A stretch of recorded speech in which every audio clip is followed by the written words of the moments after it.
இருந்து நீக்கி போடுவேன் அப்படின்னு சொல்லி அந்த திருச்சபையை அவர் எச்சரிக்கை மாத்திரம் இல்ல. கடைசியா நம்ம என்ன பார்க்க போறோம் அப்படின்னா, கடைசியா அவர் முடிக்கும் போது இங்க ஒரு அருமையான வாக்கு தத்தத்தை கொடுத்திருப்பாரு. ஜெயம் கொள்ளுகிறவன் எவனோ அவனுக்கு பரதேசியில் இருக்கிறதான ஜீவ விருட்சத்தின் கனியை புசிக்க இந்த சபைக்கான வாக்கு தத்தத்தை அவர் சொல்லியிருப்பாரு. ஆதியாகமத்துல நம்ம வாசிக்கும் போது ஏதேன் தோட்டத்தில் காவல் வைக்கப்பட்டதான அந்த ஜீவ விருட்சத்தின் கனியை நான் புசிக்க கொடுப்பேன் அப்படின்னு சொல்லி எபேசு திருச்சபைக்கு அவர் வாக்குத்தத்தம் கொடுக்கிறார். அப்படியாக இந்த திருச்சபையை நம்ம எடுத்துக்கிட்டோம் அப்படின்னா, நான் ஏற்கனவே சொன்னது போல 4 பிரிக்கலாம். முதலாவது தேவன் தன்னை யாரு அப்படிங்கறத குறித்து அவங்களுக்கு ஒரு இன்ட்ரோடக்ஷனா தன்னை அறிமுகப்படுத்துகிறாரு.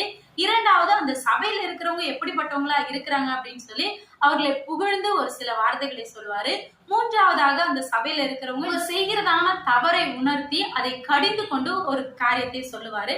கடைசியாக நீங்க இது எல்லாவற்றிலிருந்து மீண்டு வந்தீங்க அப்படின்னா இந்த ஆசீர்வாதத்தை, இந்த வாக்கு தத்தத்தை உங்கள் வாழ்க்கையில நான் செய்வேன்